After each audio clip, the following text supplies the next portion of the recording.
Welcome to Nourishing the Mother, an inspired conversation space between Bridget Wood and Julie Tenner on the journey of motherhood through the common thread of parenting, relationship, and sexuality as a path to consciousness. We keep our conversations honest, our experiences real, and our philosophies exploratory.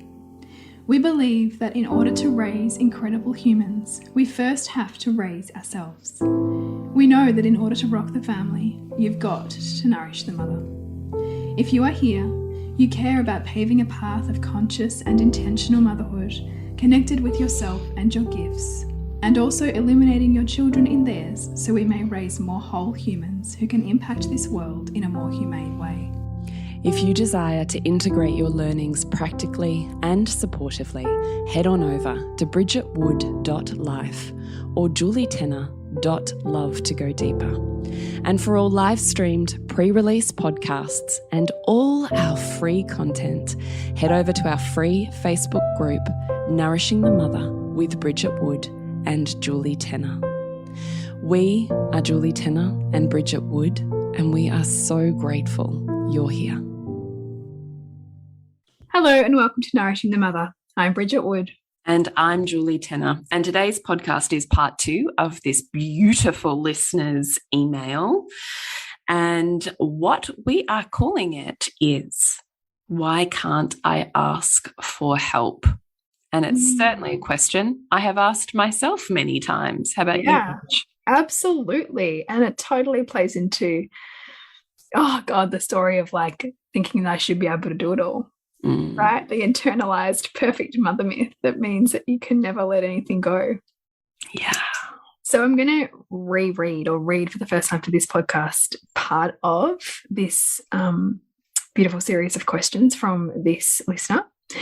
So she says, but here's my problem. The repeated pattern of not or feeling like I am unable to ask for help. We've had conversations before and I know all my signs of overwhelm, of martyrdom, of putting everyone else first and trying to control everyone and everything around me as to not tend to myself and my needs, and then resenting everyone around me. So I know this pattern. So why is it so fucking hard to ask for help? What am I not seeing? What leaves me feeling like he should see what is going on? For him to take equal responsibility for the emotional and mental well-being of parenting and family responsibility? Is it wounded and underempowered feminine, shooting all over the place with what I should be able to do? Clearly this pattern is repeating and I'm staying here in the pain of it all, so I haven't learned my lesson yet, and honestly I thought by now I would have. Clearly I like this soundtrack. Oh God, I know you and I, totes, right? Yeah, I was about to say that too. So what we thought might be a really beautiful honouring for this podcast is to treat it a little bit differently. And our invitation to you is to get out a pen and paper or a note on your phone, and we're going to ask you the questions that we would, if we were in session with this woman, we would most likely guide her through one or several of these. So instead, we can use this as a beautiful springboard because we know what's going on for this listener is going on for all of us on some level, right? That's the beautiful entanglement with which we all live in this quantum field. So we're going to treat this like a conscious journaling session.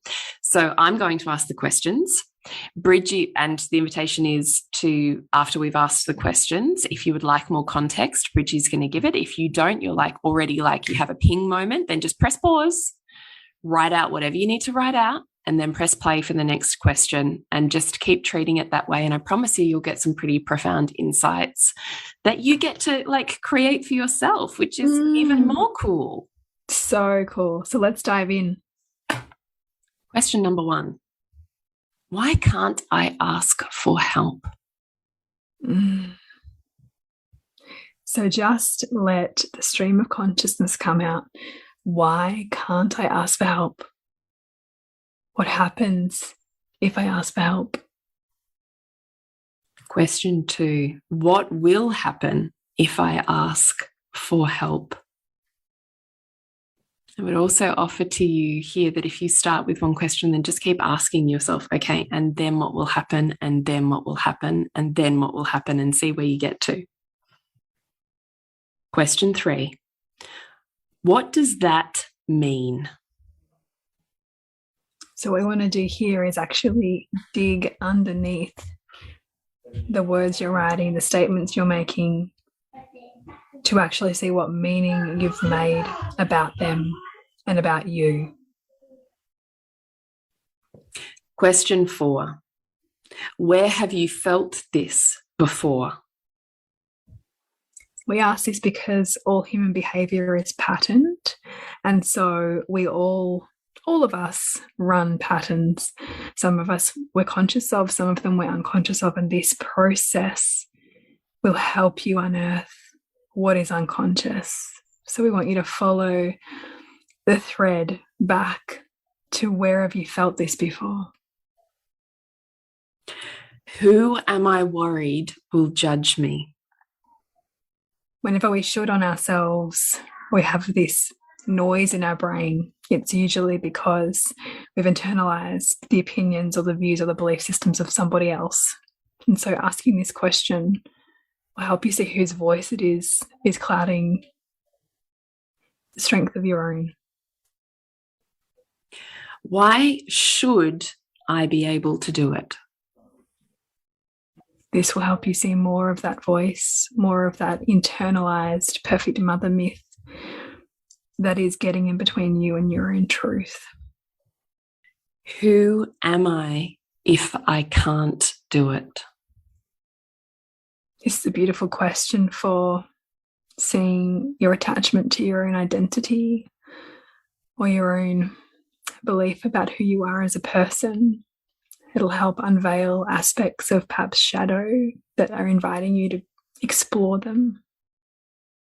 What does it mean if I can't do it?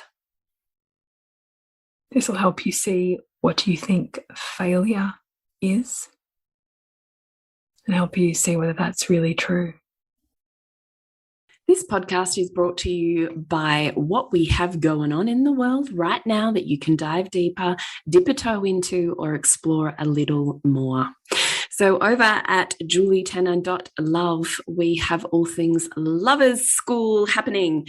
So Lovers School begins on April 18. It's a beautiful container just for the couples, so you can have a space to explore yourselves, your connection, your sexuality, your relationship, your communication, that you have content you can watch at your own pace. You have me available to you for 6 whole weeks, and you have 2 workshops that you can join in as much or as little as you like. There's no pressure.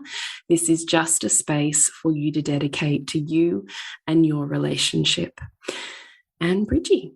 Yes, and over at bridgetwood.life, you can check out Flow, Mind, Body, Mothering, which is all things managing, uncovering, and expanding your energy in your parenting. It's all about seeing dynamics in your relationship with your child and your broader family. It's about tuning into who your child is and becoming, and about really equipping yourself as a mother with more tools to help you feel lush and expanded in your mothering journey. Then there was a theme in this listener's question that was, why can't my partner see what I see, and why can't it be equal in the level of responsibility and emotional holding that we have? So what we're going to ask you here is to start getting really clear about values and really clear about the fact that we all see the world differently. Mm-hmm. So if we were to all of us, see the same things, our brains would figuratively explode, because we simply just cannot. There is too much in our world to perceive. And so in the home even, we joke about how it's like they don't even see the thing on the floor and they walk around it 100 times, probably because they literally do not see the thing on the floor.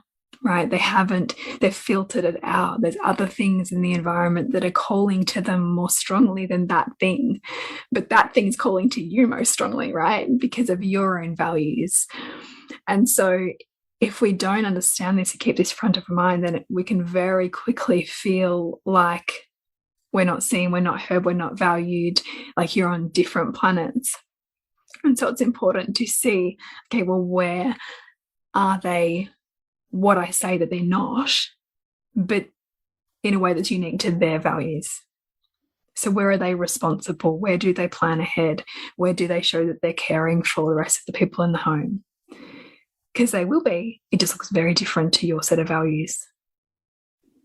So just getting really clear on where is your partner equally holding responsibility. So you can look, as Bridgie said, in the same area of life that you're seeing that it's missing. Where is it present? The form will just be different, but not the area of life.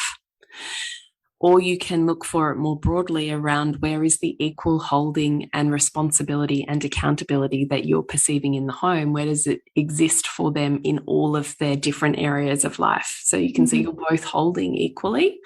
It just where you're holding is different, and that's based on literally your values and what's most meaningful. So when you can see the equal responsibility, and if you can't, then you're not looking in a way to prove your own set of convictions wrong. Yeah. Right? Yeah. So there can be an attachment to needing to see your partner in a certain way. And because if, you know, we perceive them that way, then it strengthens our identity, perhaps, or it strengthens our position or our challenges. But and it's great for the stories we tell ourselves, but it's not so great for the connection and support that we're seeking. And so why we want to mine and drill down here is to see that, okay, well, if my set of values mean that I've got family number one, but they're working all the time and they're talking about business deals, so they've got business number one, then what is the value to me of them dedicating all of their energy and attention over there? Because if I'm sitting over here resentful and disconnected to them, then I'm clearly not seeing how much of a beautiful service that is to me. And so I need to ask better questions. So can you see how this equal responsibility is representative or linked to, tied in with their top values? And then once you're like, yeah, I can see that's their top values, Julie and Bridget, then we're asking you to see how that serves you and your top values, not how it's in the way, how it amplifies, holds, creates space for, creates momentum for, how it benefits your expression of top values. Now, we also recognize this one is probably a little bit more advanced, maybe tricky if you're a newbie to our spaces and podcasts to do on your own. That's okay. You don't have to do it. The invitation would be to come in either one of our spaces to be able to be facilitated in a way that can deepen this. But this is, we're here to literally go, hang on a minute, let's widen our perception so that our world widens with it. And that's what we're asking you to do here. Widen your perception, balance your emotions, live a better life. The last one is you will crave to be seen by others to the degree that you are not seeing yourself. So where are you not seeing, meaning valuing, giving recognition or validation to yourself? If that question feels too tricky for you right now, then ask it of yourself this way. What do I wish, crave, long for my partner to witness, to acknowledge, to say, or to see in me? Because they are the things you're seeking for yourself, right, Bridge? Yeah, it's a beautiful revealer, because it's like, I want so much to be relished and seen and admired and just witnessed in all of this by the person that I love. What if I was to turn that mirror back on myself and ask myself in all of the ways, what would it be like for me to see that, for me to celebrate that, for me to appreciate myself? What does that look like for you? How do you see and appreciate yourself? Yeah, it's such a practice, isn't it? Because I think we're just so it's just so odd in our culture to actually take a pause and do that, because we're so outward oriented, we're so outwardly focused. And so for me, I think I do a lot of it in terms of keeping the pulse of the relationships that I have with my children and with my husband, but, you know, largely with my kids, like recognizing in all of the ways that I seek to speak to them, that I seek to communicate in their values, that I seek to, you know, create an environment in which that they thrive. I look at that and I try to look at it in a way that drops an agenda for how they should see me or appreciate me, and me simply do that practice out of a devotional act for the relationship and who they get to grow as a byproduct of that relationship or my intention. Does that kind of make sense? Well, it makes sense to me. That, yeah, if I can be really solid in what feels like integrity for me, then I don't need anybody else's approval. Because I've given it to myself. But then, funnily enough, it usually comes. Like, it comes because I've seen it in myself. Yeah, well, it's because it's not needy, right? It's not like this like kind of energy to it. It's just like, I'm here. Do you like? You can come love it if you want. If you don't, that's cool. Yeah, like I'm here choosing this, whether I get celebrated in that choice or not. Yeah. Or I get celebrated in that devotion or not. Yeah. Yeah. It's like that whole, it's cool, man. You do you, I'll do me. Yeah. Yeah. What does it look like for you? What does it look like for me to see myself? Like you, keeping a pulse on my relationships with my children and my husband, so that I really consciously make myself pay attention and be present to the moments where I'm like, holy shit, there it is. You know, like, there it is. There's that thing manifested. You're living it right now that you wanted, dreamt about, thought about, desired for however many years ago. Here it is. Oh my God, I love that. Right here. Yeah. Look at that. You know, and when one of my kids does or says something and I'm like, holy shit, there I am. You know? Yeah. I talk about legacy. Yeah. Oh, like, and like when I see my kids, like even Pearl, like if something, one of the ones is hurt and I see the way she moves in, you know, and offers comfort, and like, that's because that's just what we do. Right? Or I see, you know, when my kids are not like squabbling about something, but I see the way my son now like will just have this, I don't know, this like moral compass or something where I'm like, oh, I see myself in that. And then I'm like, wow. Yeah, it's interesting, isn't it?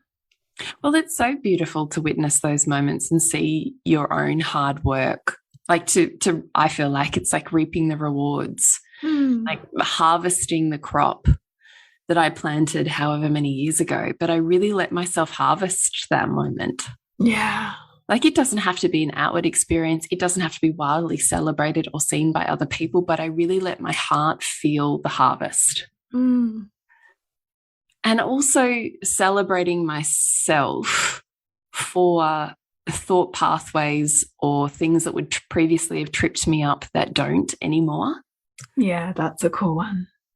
So just I also like to kind of go, oh, no, that's gone. That thing's gone. Like, which is not. Oh, yeah. Or I see, you know, someone else react in a different way and I'm like, yeah, I used to do that. I just don't need to anymore. But I get it. Huh. Look at that growth. You know, like you know, when you have those moments where you just witness your own growth, it's like you don't witness your children's growth because you live with them all of the time. You don't see them. And then you know, you see the someone so-and-so down the street. Like, oh my God, the kids have grown so much. And they're like, have they? I haven't noticed. Yeah. It's a bit like that with ourselves. It's true. It's So an one, isn't it? yeah, so I really like to take those moments of just witnessing my own growth, just because of how I show up differently in a moment, or what I knew would have used to have been a, what do you call them, a pothole? Pothole? Yeah. What would have used to have tripped me up and sent me into a spiral now doesn't. I'm like, well, that's cool. So I just take a moment to celebrate that. And I really, really, really have a practice at honoring compliments. I mean, that's a podcast in itself, really, isn't it? I was about to go breathe that in and go, there's so much I have to say about that. But that's a podcast in itself. We do that. I think we should podcast on that in terms of receiving. Yeah, I think it's a really good idea. We should do that. So I just wanted us to dive into that, because when we say you've got to see yourself, I often think women don't know what that means because it's never been role modeled. And our culture doesn't even want us to. Yeah, right. Like there's a huge attachment to us feeling in lack. There's a huge whole industries that thrive on our feelings of never being enough. Yeah, so just small, really small, simple ways of saying, yeah. And even I would say, Ashley, I would just quickly add on to that is being seen in the struggle. Like I just want to be seen in the struggle by my husband. Yeah. I want him to see me for how hard I have worked, how much conscious energy I have brought, how hard I have fought or struggled or battled in a day. Like I don't want that battling to just be like water under a bridge. I want to be like, I fucking went to war today. I need that seen. That's actually a really good point. Even we went to Queensland just the other weekend, and my husband commented afterwards, he's like, I just like, you're just so amazing with these kids.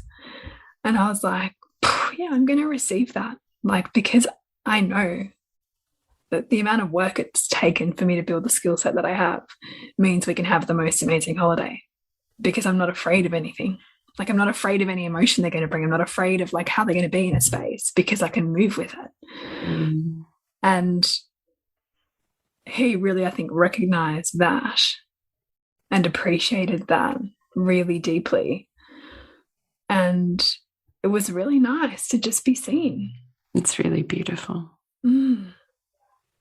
Yeah. So, yeah, like we need to appreciate ourselves and also really practice hearing and feeling and receiving those words when they come back to us.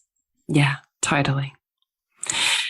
So connecting with us deeper, nourishing the mother on all of the social platforms. Bridgie, what have you got going on? Yeah, the Reimagining Motherhood community. It is just a beautiful space that I adore showing up in, and we have the most incredible, intelligent, wise women coming together to just really support everyone who is seeking to do motherhood in a way that does, challenge the status quo and does really call us to our own growth, but in a really not a heavy, hard way, but in a wow, look at this kind of way, which I think is what makes it sustainable.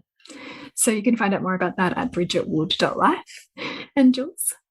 I have Lovers School beginning on April 18. So it's a beautiful evergreen course content and 2 full 2-hour workshops with me that's just centered on you two as a couple, and you can join virtually. You can watch the course at your own pace. You have me for 6 weeks to ask questions and facilitate you really gently and beautifully into deeper connection and or better sex. I just want you to have the type of intimacy where you can communicate and you can open hearts, bodies, or minds in the way that you want to. So that's what Lovers School is for you two as the lovers. And you can find out more at julietenner.love. Remember to nourish the woman, to rock the family. And we'll see you next week when we continue to peel back the layers on your mothering journey.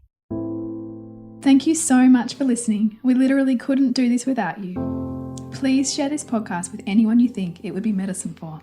If you desire to integrate your learnings practically and supportively into your life, then head on over to bridgetwood.life or julietenner.love to go deeper.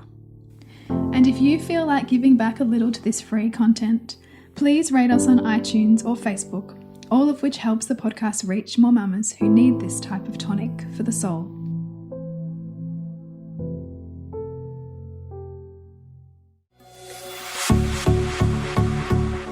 This has been a production of TheWellnessCouch.com. Check us out on Facebook and join in the conversation on Facebook.com/TheWellnessCouch. Subscribe to each show on iTunes and check us out on Twitter. The Wellness Couch, streaming wellness into your lives. Whilst the Wellness Couch presenter endeavor to provide accurate and helpful information to their listeners, these podcasts cannot take into account individual circumstances and are not intended to be a substitute for health and medical advice from a qualified health professional. You should always seek the advice of a qualified health professional before acting on any of the information provided by any of the Wellness Couch podcasts.